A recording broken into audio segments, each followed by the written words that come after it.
ذمہ داری ہے. اور جو ملک کے اندر حالات ہیں، جس طرح ایک بیرونی سازش کے تحت پاکستان کے اندر ایک امپورٹڈ حکومت کو جو ہے وہ نافذ کیا گیا ہے، ایک ایسا کرائم منسٹر بیرونی سازش کے تحت پاکستان کے اندر لا کر بٹھایا گیا ہے جس کے منہ میں زبان ہی نہیں ہے. کل بھارت اور امریکہ سے بیان آتا ہے کہ پاکستان دہشت گردوں کے خلاف کارروائی کرے. آج تک ہمارے ملک سے جو کرائم منسٹر بیٹھا ہے ان کی کانپیں ٹانگ رہی ہیں، وہ جواب دینے کے قابل ہی نہیں ہے.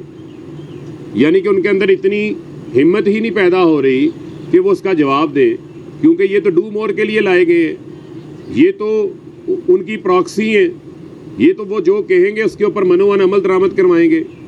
پاکستان کے اندر عمران خان کے دور میں ایک ڈرون حملہ نہیں ہوا، ان کے دور میں 400 ڈرون حملے ہوئے، بیسز دیے ہوئے تھے، بلیک واٹر یہاں پر آئی ہوئی تھی، کس طرح ویزے جاری کیے گئے تھے، یہ کسی کو بھول چوک ہے. اور آپ یہ دیکھیں کہ عمران خان نے ایبسولوٹلی ناٹ کہا تو بڑا شور ڈل گیا. عمران خان نے ایبسولوٹلی ناٹ کیوں کہہ دیا؟ کیونکہ وہ غلاموں کو وہ لفظ ایبسولوٹلی ناٹ نہیں پسند آیا. پاکستان کے اندر جو غلام ہیں ان کے بیرونی طاقت کے، ان کو وہ لفظ پسند نہیں آیا. وہ تو کہتے ہیں جی ہم بھیکاری ہیں، ہم جو ہے وہ امریکہ کے وینٹیلیٹر پہ لگے ہوئے ہیں.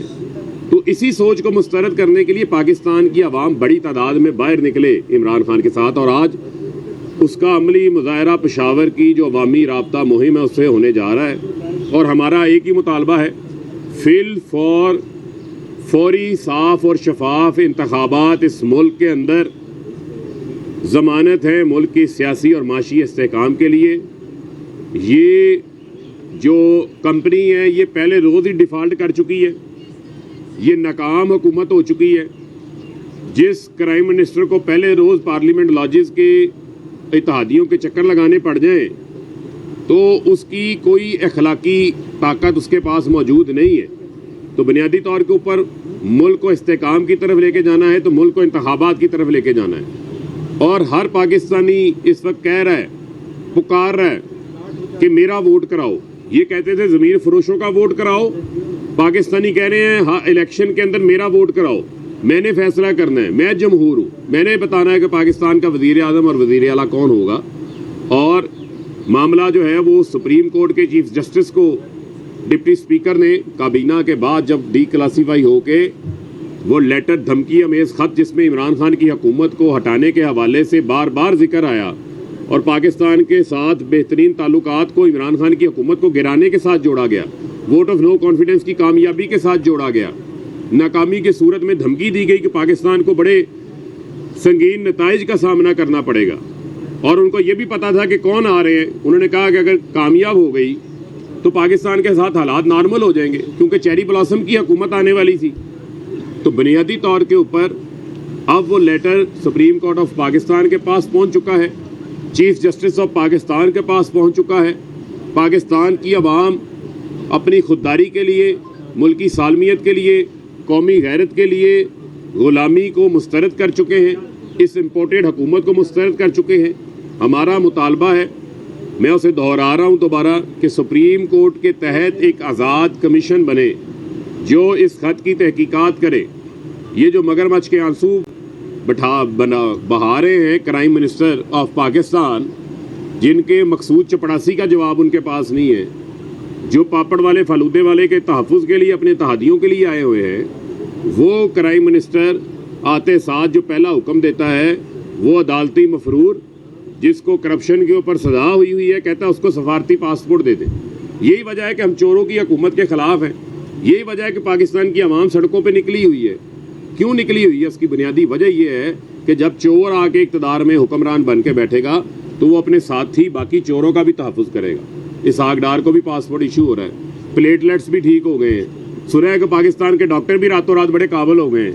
انہوں نے کہا کہ اب علاج جو ہے وہ پاکستان کے اندر ہی ممکن ہو گیا ہے، پلیٹلیٹس بھی نہیں ٹھیک ہوں گے. سنا ہے کہ حکیم لقمان دوبارہ زندہ ہو کے آ گئے ان کا علاج کرنے کے لیے.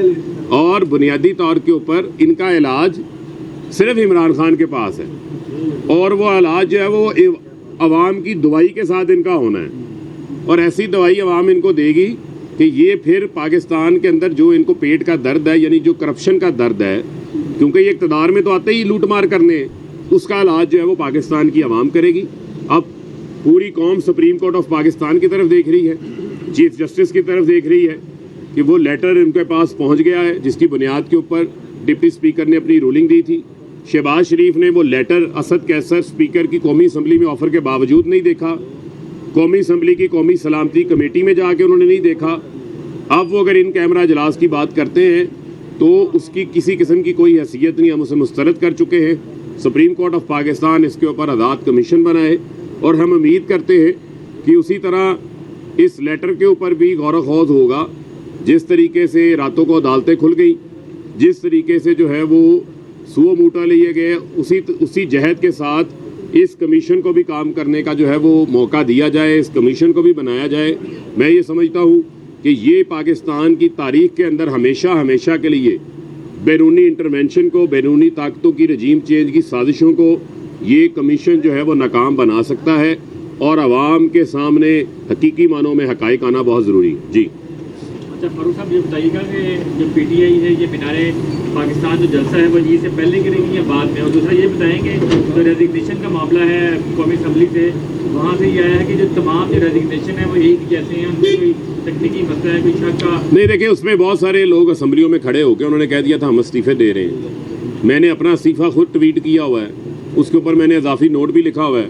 اس میں نے بتایا کہ میں کیوں ریزائن دے رہا ہوں. میں بطور احتجاجاً استعفیٰ دے رہا ہوں اس امپورٹڈ حکومت کے خلاف, اس بیرونی سازش کے خلاف. اور ان کو فکر یہ پڑ گئی ہے, یہ کہہ رہے تھے کہ شاید بہت سارے لوگ ریزائن نہیں دیں گے, لیکن انہیں یہ نہیں معلوم کہ 130 سے زائد لوگ جو ہے وہ ریزائن دے گئے, استعفے دے گئے. اس اسمبلی کے اندر, جس اسمبلی کے اندر بیرونی سازش کے سائے پڑ چکے ہیں, جس اسمبلی کو 15-20 ارب روپیہ خرچ کر کے گدلا انہوں نے کر دیا ہے, اس اسمبلی میں پاکستان تحریک انصاف کے ممبران نہیں بیٹھیں گے. اس اسمبلی کی ریلیونس ختم ہو چکی ہے پی ٹی آئی کے نکلنے کے بعد. اب فوری انتخابات کروانا جو ہے وہ وقت کی ضرورت ہے.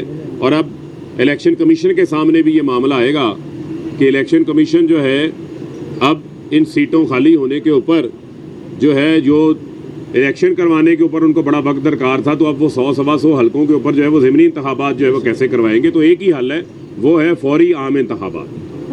بتائے گا کہ آپ کی وکیل صاحب کے وکیل نے جو دلائل دی, انہوں نے کہا کہ کسی بھارتی شہری سے پیسے نہیں لیے گئے یا کسی ایسی شخصیت سے پیسے لیے جو پاکستانی تھے, ہندو تھے, اور بعد میں انہوں نے بھارتی شہری. دیکھیں بنیادی طور کے اوپر ایک لفظ آیا جی اپنا مسز رومیتا شیٹھی کا آیا. اب ان سے پہلے جو ہے ان کے خاوند کا نام لکھا ہے مسٹر نصیر عزیز احمد. ان کا یہ شناختی کارڈ پاکستانی موجود ہے. تو مسئلہ یہ ہے کہ جب مریم سے ہدایت نامہ لے کر آئیں گے اکبر ایس بابر, تو وہ کہیں گے جناب وہ جی اسرائیل سے فنڈنگ آ گئی, بیری سی شنیپ. پتہ چلا ہے بیری سی شنیپ ایک امیگریشن فرم ہے امریکہ میں, اس کے اندر جو ہے وہ آصف چودھری کاموگی کا رہنے والا ہے, اس کو سارے جانتے ہیں, وہ ٹی وی پہ بھی آ گیا. اس نے $300 کی فنڈنگ دی تھی. اب $300 کی فنڈنگ سے پتہ نہیں کون سا جو ہے وہ عمران خان نے ایسا کام کر دیا جس سے جو ہے وہ ملک کی سالمیت داؤ کے اوپر لگ گئی ہے. جیسے میں نے آپ کو پہلے کہا کہ بیرون ملک پاکستانی جو 90 لاکھ پاکستانی ہیں وہ $30 ارب پاکستان کو سالانہ بھیجتے ہیں. یعنی کہ $18 ارب آتا تھا نون لیگ کی حکومت میں. جب عمران خان کی حکومت آئی تو اوورسیز پاکستانیوں نے 3 سال کے اندر $12 ارب کا اضافہ کیا. تقریباً اس کے اندر 60% اضافہ ہوا فارن ریمیٹنسز کے اندر. تو لہٰذا یہ باتیں کہنا یہ اوورسیز پاکستانیوں کو ڈسکریڈٹ کرنے والی باتیں. بہت شکریہ.